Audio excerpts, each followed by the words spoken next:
To the news, and I bring the attitude every day when I'm here, in hopes that it's contagious, and you realize attitude is everything in the end. It is about what life is.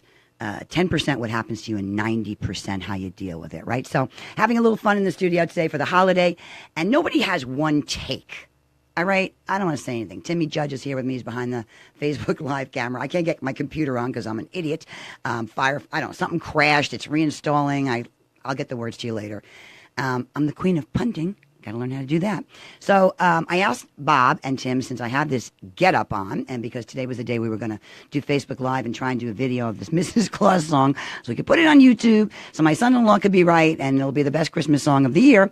I said we could at least have 2 takes, right? And they said, okay, and they're indulging me. Thanks a lot. Anyway, if you want to go away, it's fine. I appreciate that you stayed this long, but I'm going to do this again in case I screwed it up last time. And I have no idea, because you know how you hate yourself when you look at yourself?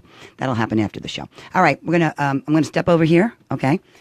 And this is the Mrs. Claus song. Here we go, Bobby. Loud.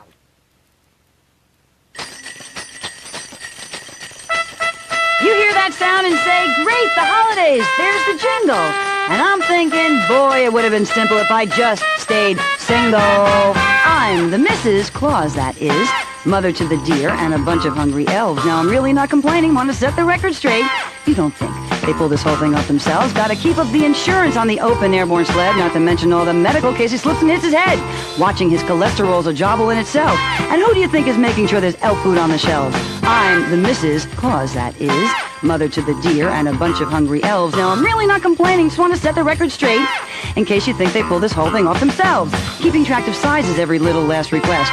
Address changes, size exchanges, puts me to the test. Wrapping paper, reindeer wafers, mapping out directions, cooking up the 3 squares and baking some confections. She's Mrs. Claus, wife of Saint Nick. She knew the deal when we were wed. But times have changed, and enough is enough. Just once, I want to drive that sled. Yes, me, instead. I look gorgeous in red. Besides, who'll know? They'll all be in bed. All right, you hear that sound, you're saying, great, the holidays, there's the jingle. And I'm sitting here thinking to myself, of all the guys in the world, I had to fall in love with Kris Kringle. See, I'm the Mrs. Claus, that is, living at the pole where the work is never done. Now, I'm really not complaining, just want to set the record straight. Don't you think it's time for me to have some fun? I'm walking deer at 5 a.m. to keep them nice and spry, and I'm the one who's worried sick the night they leave to fly. I'm up first and last asleep and always in good spirit, and you can bet when something's wrong that I'm the first to hear it. She's Mrs. Claus, wife of Saint Nick. She knew the deal when we were wed. But times have changed, and enough is enough. Just once, I want to drive that sled. Yes, me, instead. I gotta clear my head. And besides, who'll know? They'll all be in bed. She's Mrs. Claus, wife of Saint Nick. She knew the deal when they were wed. But times have changed, enough is enough. Just once, she wants to drive that sled. She's Mrs. Claus, wife of Saint Nick. She knew the deal when they were wed. But times have changed, enough is enough. Just once, she wants to drive that sled. Ho, ho, ho! Watch me go. See me on the roof? Now, wouldn't that be a goof? All right, maybe the first one was better. I don't know. I just know I'm breathing heavy. How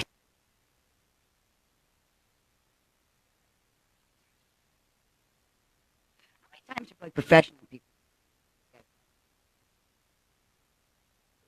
Oh, they practice their whole life. I haven't heard this song in 20 years. I hear it once a year. How am I supposed to know this? It shows it gets better every year. It gets better every year. You're going to take out the bad ones and put in the good ones? How's that going to work? We don't have... This is a perfect clip right here. It is? Yep. Oh, gosh. What's going to happen if I become famous for a Christmas song 20 years later? I don't have any more outfits. Do I have to walk around in this? No, seriously. That's the great thing. You only need the one outfit. Oh, for right. this. It's like having a school uniform. If this actually works, do people make money on Christmas songs? I would imagine. Why do they keep putting out Christmas? Why do they keep putting out? They must get royalties, right? Like every time the thing. So you think Mariah Carey will sing this next year? Mariah would be good. Yeah. Who else is good? Who famous should sing this song? This is a great question for the audience. Who famous should record this song for next year? Because it can't just lay down now. It's got to roll. I don't need to be the girl. Backup singer maybe, but really Mariah, Katy Perry. Who else? Taylor Swift. Would she like this? She got a reputation. Never mind. Who else? Come on. Somebody older. Somebody older? Well, excuse me. I used the wrong You're term. excused. Somebody more vintage, ageless. There we go. Ageless. Come on. Who is it? I don't know. You guys are not helping me at all. I've gotten to the point. Dolly of Parton names. is perfect. Yeah. Oh my gosh, I would love her to sing this. Come on, Madonna. No, she doesn't have a good sense of humor. She wouldn't have this outfit. It would have like cones or something. It would be an appropriate Christmas song. Come on, who did everybody love? I just want everybody who's listening on Facebook and who sees this at some point, because a lot of what happens with Facebook Live is it becomes a video and then it just keeps going and people will watch it when they watch it. Tell me who you think should sing this, and I guess the one I get the most names of, I'll give a call. It's like giving a cold call to a celebrity and trying to explain who you are, that you got this Mrs. Claus song. The receptionist is usually like, okay, but I get through. I can get through. The point is that nobody ever cares after Christmas that you wrote a Christmas song. So I always remember. But they will next Christmas. But they might remember next Christmas, correct. What are we going to call this thing on YouTube? Just Mrs. Claus, Tim? Yes. Yes. And then what? Kerry's going to get going on the search engines and the whole thing. Ouch. They're going to know I'm not a pro, right? Mrs. Claus, the Yap Song. Right. I mean, people are going to catch on this like not professional, correct? Yes? I think it's beautiful. This is professional. Is anybody saying who should sing this song who should record this? Gotten any good. Because the people are at work now. I don't like they're all at work. Anyway, I want to talk about the love story for a second between Mrs. Claus and Mr. Claus, who's known as Santa, a.k.a. Kris Kringle, a.k.a. A lot of AKAs. It's amazing we trusted him. When somebody's got too many aliases, you got to look into the past. But anyway, he met her on Christmas Eve. Did you know that? He was out flying around by himself, and he had all the elves. And I didn't know this till I read this nice book. And this is what a gorgeous book. Rod Green, illustrated by John Lucas and Carol Wright, with Simon Danaher and Craig Sudak. Thank you so much for this. I found this accidentally, and I was attracted to the sparkle. Yeah, I'm a sparkly babe. And it was telling the story of how they met. I didn't know. He didn't have anybody special at home. And then he was running around Christmas Eve like usual. He's traveling around the world, right? And he fell in love with a woman whose spirit was so pure and whose belief in him was so complete that she was able to cross over into his magic realm. Did you know that? You see what you can do to a guy if you believe in him completely? Let you in. Anyway, their wedding was the most spectacular event ever. Nobody has video of that, do they? The Santa Claus, Mrs. Claus wedding? I've never heard of any video. Again, before YouTube. That's right. And they had all the kings and queens of the elves and fairies in attendance. There must have been some outfits there. And they dressed up. Since then, their love for each other has grown with every passing day. And Santa Claus and Mrs. Claus are the happiest couple in the world because they spend their lives making everybody else have a happy Christmas. I'm so happy. But in true fashion of marriages that last a long time, sometimes the other person forgets to ask, what is it you really want to do this holiday? There's always fights on the holidays. Not fights, but a lot of discussion about whose house you're going to if you're married, whose in-laws. We never hear anything about the in-laws. Not one. You never know whose house they go to afterwards, or on Christmas Day. You never know if there's a crazy relative that they don't talk about in Christmas. That's they're gonna, or somebody who who's getting drunk. A lot of crazy stuff goes on holidays. But anyway, this is why the movie Christmas Vacation was so popular. Oh, I know, I love it. And there's a lot of Christmas movies that I got to start watching again right now. But Mrs. Claus and Mr. Claus, they talk. But they're busy, they're working hard, so they don't have a lot of time to maybe sometimes really express. And, if you're Mrs. Claus, you don't want to hurt his feelings because he's a good guy. He's making everybody happy. So she hasn't been able to quite tell him she's not staying home this Christmas Eve. And that's going to happen. Once this song gets out, he's going to realize he hasn't been sensitive enough to the fact that he gets in that sled after all year long, takes off with the deer, No cell phone. Nothing. Doesn't even say exactly where he's going. She kind of knows where he's going. She kind of knows he's going to show back up. You know, she's got the insurance papers in case he doesn't.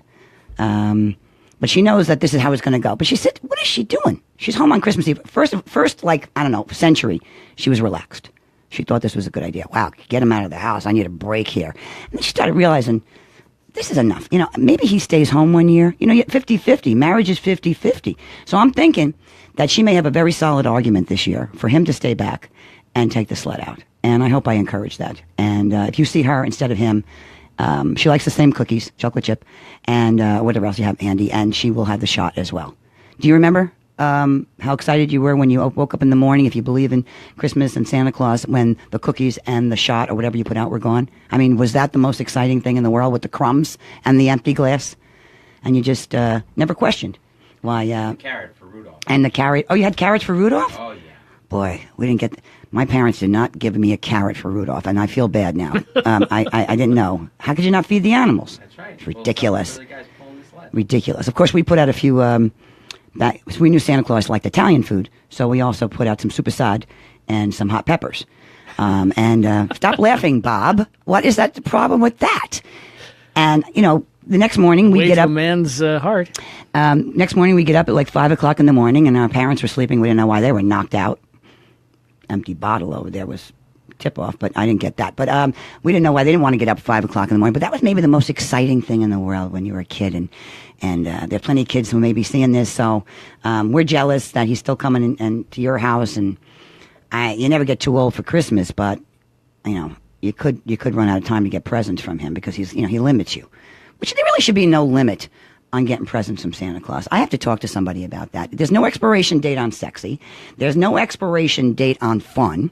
There's no expiration date on never too late. There should be no expiration date on getting presents from Santa Claus. I mean, you know, there is a cutoff of getting envelopes with cash from your aunts and uncles, which is usually 45, 46 years old these days because nobody wants to grow up. But truthfully, I think it should be revisited. And the chimney thing, you know, there's a cholesterol problem here. And if you haven't noticed, he's doing heavy carbs. And chimneys just aren't built like that anymore. They were built in the olden days when people didn't have so many carbs. So we have to revisit everything about this holiday. And mostly I want to revisit the fact that I think you should have as much fun as humanly possible, that you should absolutely spend time with everybody you love and say no to invitations that you really don't want to go to, because that's very hard to do. You feel obligated, you want to come up for a drink, come to my party. You're allowed to say no, I give you permission. You're allowed to spend all the time you want with everybody you love. You should be whoever you want to be, take risks, and I wish you guts for this holiday season. Risk it or regret it, and may this video at the end of it all, for which I am sweating, dressed in this getup, actually make people smile. So this is the Debbie Nigro Show, back for the Daily Toast right after this.